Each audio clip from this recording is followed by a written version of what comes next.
3D printed models as demonstrative evidence at criminal trials. The technology marks progress, but law enforcement agencies' slow introduction of innovative gadgets into work is strange since this could improve and facilitate many processes.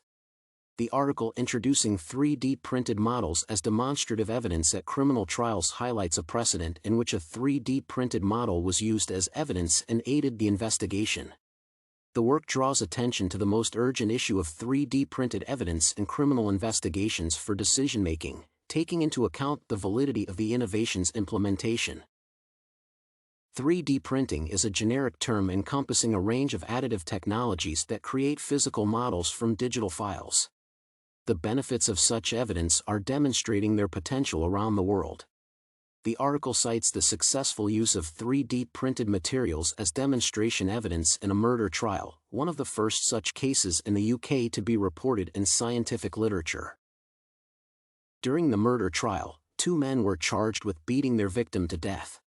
The investigation into this crime included microcomputed tomography of the victim's skull, which helped the pathologist determine the circumstances of the attack. It was important to find out the number of weapons for the attack and the performers. The scans revealed 2 different forms of damage involving either 2 types of weapons or 1 weapon with geometrically different surfaces. Subsequently, this served as the basis for 3D printing and was presented as physical evidence, which clarified the investigation.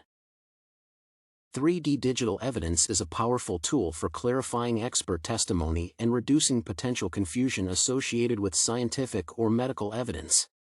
Using innovation in court is relevant, thereby providing the jury with the best possible means to reach an informed verdict. However, the authors conclude that physical models should be used with caution and in cases where it is actually to supplement existing evidence.